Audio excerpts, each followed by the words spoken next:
the President read from the bench today, the court found that Israel has not complied with its obligation because sufficient supplies of the essentials of life, food, water, medicines, clothing, shelter, healthcare items, have not been adequately supplied, at least in terms of the civilian population of Gaza. So if the obligation is to assure that the civilian population is adequately supplied with the essentials of life, and the court has found that Israel has failed to assure that the civilian population has been supplied with these essentials, then clearly Israel is not in compliance with its obligations under international law. Moreover, the court found that there is a prohibition on the forced displacement of the civilian population. And we all know, the UN has found, and the court cited the UN reports, that there have been multiple forced displacements of hundreds of thousands of Palestinian civilians in the Gaza Strip. Those are just a couple of obvious examples from the court's opinion, which we only heard today, that bears writing. It bears reading the written text. We'll find more. The court also said that the starvation of the civilian population is, as a method of warfare, is illegal. It's also an international crime. But the court said it is illegal to deliberately starve the civilian population as a method of warfare.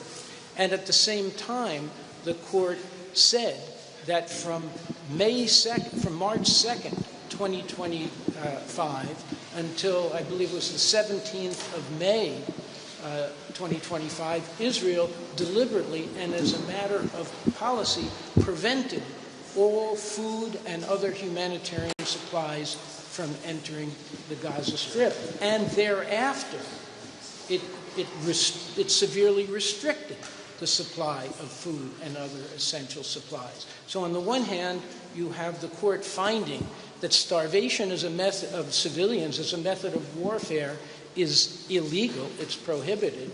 And on the other, the court found that Israel deliberately prevented food from reaching the civilian population in Gaza.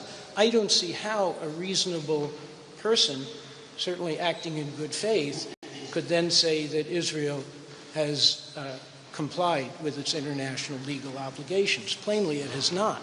Anyone? Do you think that you will? Do you know how you will use this decision, like you did, for example, with the occupation opinion? You went before the very important question. I think the decision could be used first with those reluctant states who question the intentions of UNRWA. So those intentions are no more questionable in the eyes of law, right? Whether the UN is allowed or not allowed, whether security considerations are something that should be considered or not. All of these are no more valid for in the eyes of the law, and no more valid even for states to make excuse out of. We knew that they were not valid in the first place, but sometimes it needs a court of law to make these determinations, as the case with genocide. How much reluctance we are still facing from states to make the determination that what's happening in Gaza is a genocide, in spite of the fact that all major relevant and important international bodies and independent bodies and jurists in this field have made this determination, including the last report of the Commission of Inquiry of the United Nations. Yet you still see this reluctance. This reluctance can no more exist in the eyes of law. The court has drawn a clear line between what's allowed and what's not allowed. Denial of humanitarian aid under any pretext is not allowed. You cannot make any excuse not to allow humanitarian aid. Certainly, starvation continues to be prohibited as it was to start with, and it goes on from there. The court will put an end to any stupid argument that would argue to the contrary, which we knew beforehand that it is.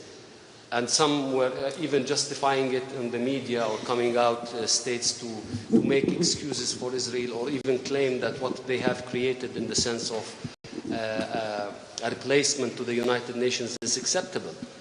The court said that is not acceptable and that does not suffice. Therefore, you need to allow the United Nations, international organizations, and third states. So it is very important in the sense of what our people were subjected to starvation and denial of basic needs for their survival. I have a question, actually. The wording of the advisory opinion itself does not specifically say Israel has violated these provisions of international law. It seems like the court is just outlining what international law says and what should be done without actually accusing Israel or ruling that Israel has violated any of its provisions. Why is that so, and what do you make of it as Palestine's legal team?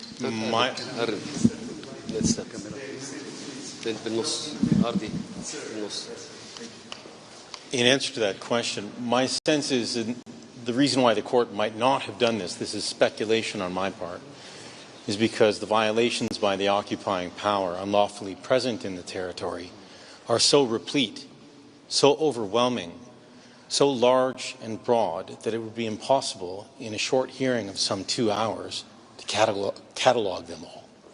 What we have is very clear determinations made by the court of fact that the population is inadequately supplied, including through the actions of the illegal occupying power.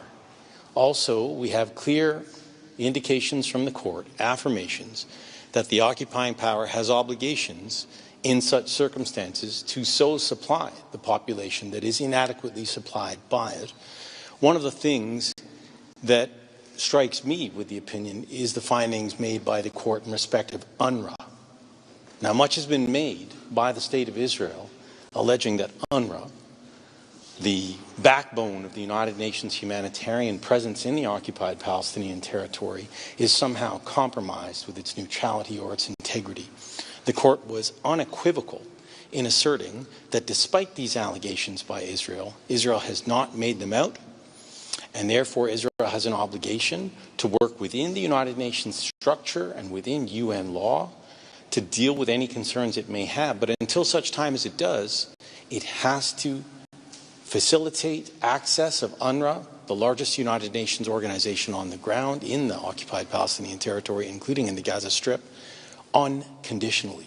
For me, that's very clear, especially in the circumstances where the people on the ground are suffering, don't have access to food, fuel, shelter, water, and so on. UNRWA is the lifeblood of UN humanitarian aid and assistance, and the court was very clear in that regard. Anyone else? Please go ahead. How this ruling will help rulings to come in regards of South African application for the court? I'll be brief there because the court has said it clearly that they will avoid any attachment and they will avoid anything that relates to that other case because it's a standing case. The merits of this case is based on IHRL, meaning international humanitarian law, international human rights law, and the privileges and immunities and other principles under those. That is a different path and a different route. But in my opinion, the issue of starvation itself is a very damaging aspect. For us, also the reiteration of denial of humanitarian aid and not allowing it to come in, denying it for a period of time which the court recognized between March and May, and it goes on. Certain aspects will be beneficial, but I don't think they are completely separate cases according to the court. Anything to add in that sense? Yeah. Anyone else? Thank you very much for your time and for your patience and for being here with us today. Good day to you.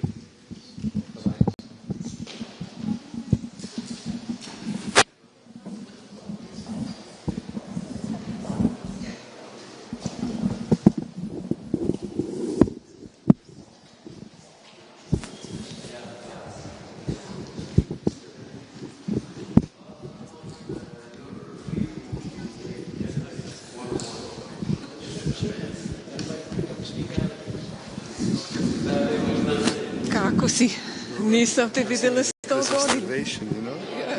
If you see the sun and so on, Yeah, it's yeah. obvious. Yeah. It is. Okay. Do you have a name of this gentleman?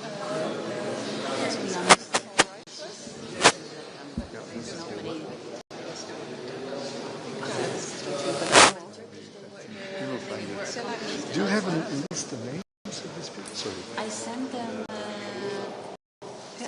WhatsApp. Yeah. You have it in WhatsApp. Okay, thanks.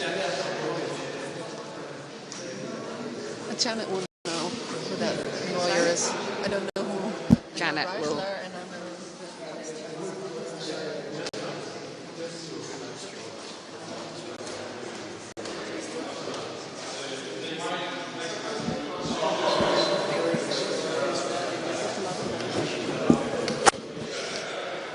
If you sent it to me, then I'll have it.